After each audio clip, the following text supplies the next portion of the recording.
Meus conterrâneos, boa noite. Sou de Juiz de Fora, uai. É uma satisfação. É uma satisfação voltar a esse estado. Bora, filho do Bill! E ser recebido dessa forma, com carinho, com emoção. E dizer a vocês que a recíproca é verdadeira. Entendo que a função que ocupo no momento, por hora, fica aqui, mineiro, é uma missão de Deus. Deixo claro para o Zema que eu torço para o América de Minas. Parabéns ao Cruzeiro pela ascensão aí. Somos rivais, né? Eu, como palmeirense, já apanho muito do Cruzeiro, mas essa rivalidade é bem-vinda. Dizer a vocês, eu, como palmeirense, não posso falar muito do Galo, não. Vocês deram azar. A partir do ano que vem, vou para ter certeza disso.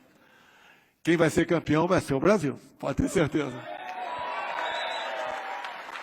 Cumprimentar aqui os governadores Cláudio Castro, do meu Rio de Janeiro, Ibanez Rocha, do Distrito Federal, Denário, que usou a palavra de Roraima, a terra mais rica do mundo é Roraima, lá existe uma tabela periódica embaixo da terra, né? E, obviamente, um abraço todo especial ao Romeu Zema, um mineiro que age com muita discrição. Eu lembro das minhas lives, sempre falava dele, um homem que merecia uma segunda chance pelo trabalho que fez por Minas Gerais. Cumprimentar o Walter Braga Neto, general de exército, um ano mais moderno que eu de formação mineiro, o nosso vice-presidente da República. Discrição e uma tremenda bagagem ao longo de sua vida o credibiliza para esse cargo. Tenho certeza que todos nós ganhamos com isso. E o Braga Neto, que iria para a reserva, como foi, né? Completou o seu tempo, mas continua servindo a pátria, agora como candidato a vice-presidente da República. E não existe satisfação melhor do que essa, servir a nossa pátria, servir ao nosso querido Brasil. Eu tenho dito, eu conheço, Zema, este pessoal do PT antes da criação do partido, que foi em 1980. Conheci naquela época como militar do Exército Brasileiro. E deixaram um rastro também de destruição em nosso Brasil, com a sua tentativa de chegar ao poder a qualquer custo. O tempo passa, criaram um partido, tiveram a sua oportunidade e fizeram exatamente o contrário do que prometiam. A especialidade deles é mentir, é enganar, em especial os mais humildes, com propostas mirabolantes. Mas a verdade sempre aparece. A libertação do nosso povo, em grande parte, veio pelas mídias sociais, que realmente mostraram a todos a verdade, por vezes, escondida por outros interesses. Deixar claro, de forma contrária, do outro lado, jamais, da nossa parte, surgiu qualquer proposta ou qualquer palavra para censurar a nossa mídia. A nossa mídia, por mais que erre, de vez em quando eles erram também, e às vezes erram muito, são melhores assim do que calados. Nós respeitamos a nossa Constituição. A nossa Carta da Democracia é a nossa Constituição. Não é um pedaço de papel, às vezes, que aparece em momentos propícios, como se fossem os salvadores da pátria, como se fossem as pessoas que realmente estivessem interessadas em defender a democracia. A Carta nossa é a única. A Carta de grande parte da nossa população cristã é a nossa Bíblia também. Por isso, como disse o Braga Neto aqui,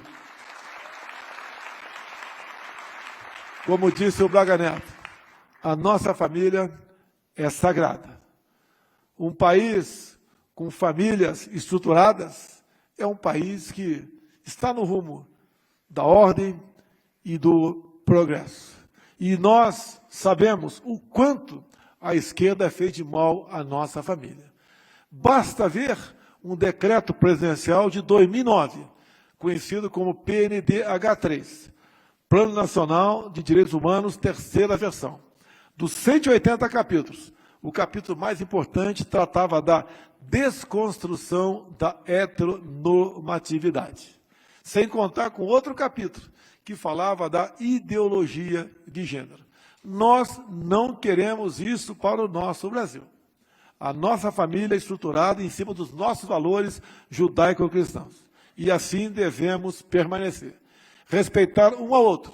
Respeitar a inocência das crianças em sala de aula. Fazer valer a vontade da tradição do nosso povo. Por outro lado, nós sabemos o que foi feito, não só aqui em Minas, que é um localizado, mas que foi feito contra o Brasil, em especial no período de 2003 a 2015, quando o PT esteve à frente do executivo. Os maiores escândalos de corrupção que tivemos conhecimento na história do Brasil. Somente na Petrobras, por desmandos, o endividamento da petroleira chegou na casa dos 900 bilhões de reais. Recurso suficiente para fazermos 60 vezes a transposição do Rio São Francisco. No BNDES, chegou-se na casa dos 400 bilhões de reais. Parte disso emprestando a fundo perdido, porque não nos pagam, dinheiro para ditaduras de outros países. E deixo claro, na Venezuela tem metrô. Do BNDES, dinheiro mandado para lá pelas administrações de Lula e Dilma. Mas em BH nunca se preocuparam com isso. Obviamente, esse recurso era para algumas obras lá fora, mas parte dos mesmos para financiar a ditadura em outros países. Porque eles sempre sonharam com a grande pátria bolivariana. E nós sabemos onde isso chegaria. Graças a Deus, fomos salvos no impeachment de 2016. Até o meu voto foi bastante marcante naquela época. Muitos, cadê o Malafaia? Criticaram o meu voto. Mas creio que aquilo marcou também a nossa posição. Sempre estarmos ao lado da verdade.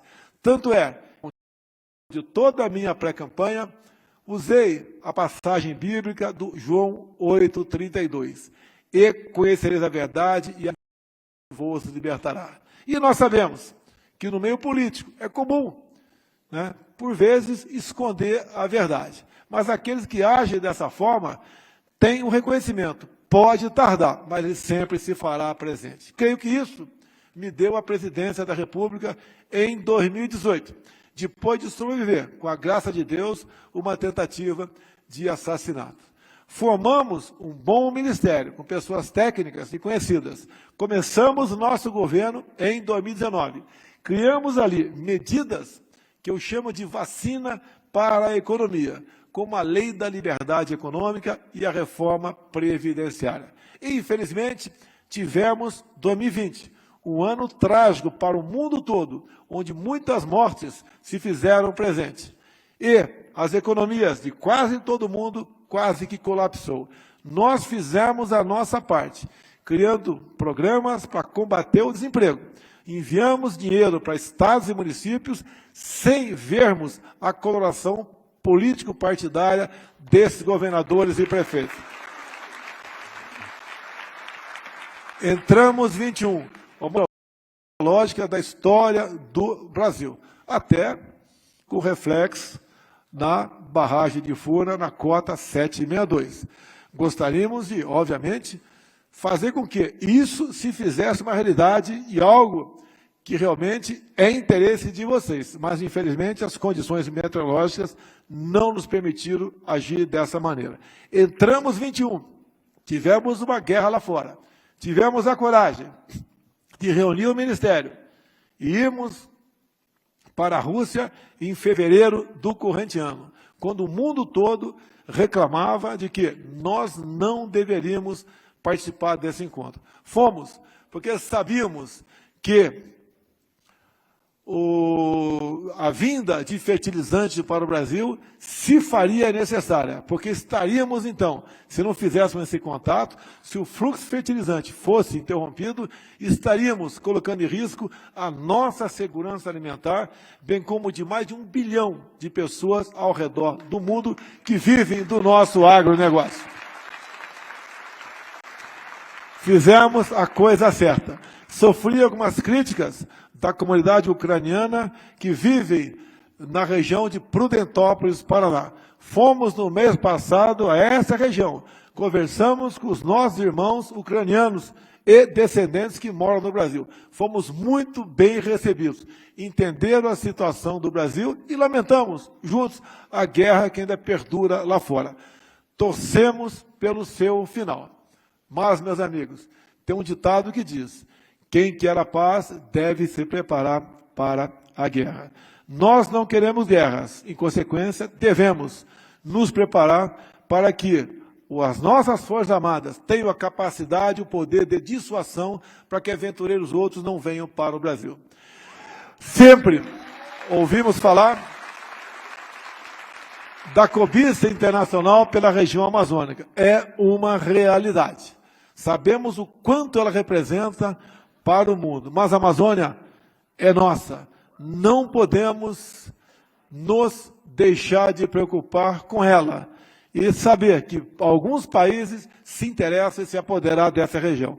Lamentavelmente, o outro lado acabou de dizer que a biodiversidade da Amazônia deveria ser compartilhada com todo o mundo. Isso não pode acontecer.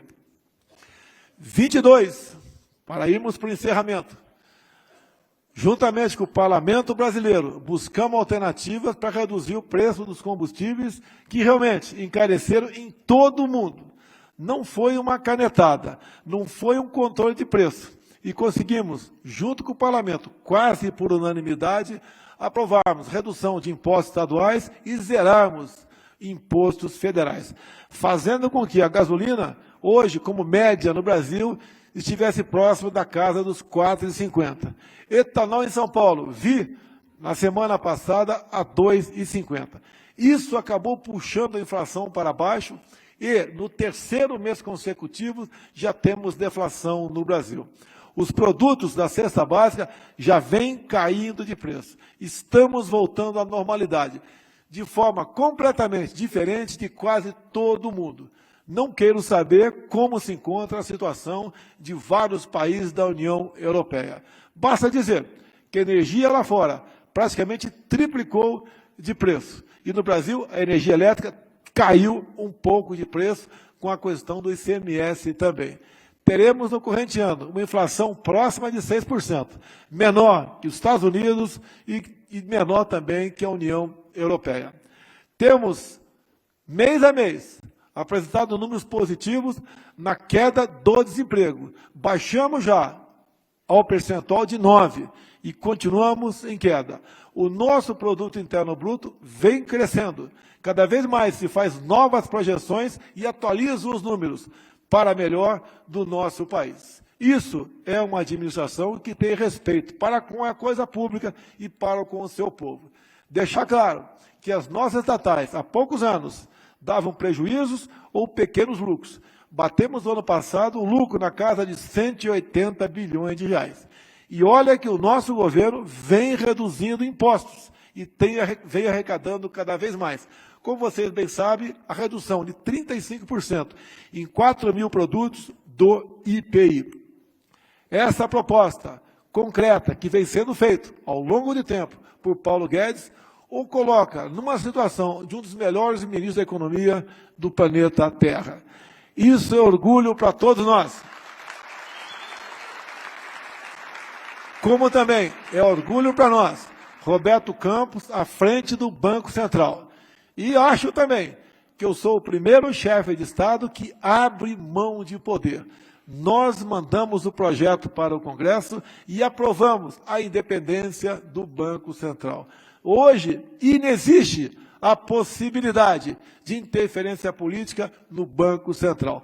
Tratamos também com muita clareza, com muita honestidade, a questão do nosso BNDES, bem como Banco do Brasil e Caixa Econômica. A senhora Daniele, presidente da Caixa, acaba de anunciar um programa chamado Venha para o Azul, onde 4 milhões de pessoas físicas e 400 mil empresários que, porventura, tenham dívida lá, possam renegociar essa dívida com abatimento de até 90% do principal. Enquanto alguns falam apenas em atender aos mais humildes, buscar sanar dívidas ou perdoar de certas categorias, nós fazemos na prática e com muita responsabilidade. As nossas medidas não causam estresse na Bolsa de Valores e nem inflacionam o dólar em nosso país. Para os senhores terem uma ideia, após o anúncio de domingo que haveria segundo turno, no dia seguinte, o dólar caiu na casa dos 4%. A Bolsa subiu em percentual semelhante. Ou seja, o mercado já havia precificado a possível vitória no primeiro turno da oposição. Graças a Deus, isso não aconteceu. E assim sendo, a prova disso tudo, que estamos no caminho certo, são os números da economia. A todos vocês, eu agradeço quem acreditou em nosso governo, quem votou em nós no dia 2 de outubro último. E peço mais, para que nós possamos continuar fazendo o que fizemos até o momento, um esforço muito especial de cada um. Converse com os mais humildes, com os mais necessitados, porque eles, uma parte, continua acreditando nas promessas mirabolantes de picanha e auxílios estratosféricos. Se fosse possível, daríamos, mas sabemos que isso não é possível. Isso foi prometido lá atrás, Denário, lá ao povo venezuelano. Um povo cujo país é o mais rico do mundo em petróleo, mas que vive numa situação de pobreza pior do que os nossos irmãos haitianos. Não nos deixemos enganar.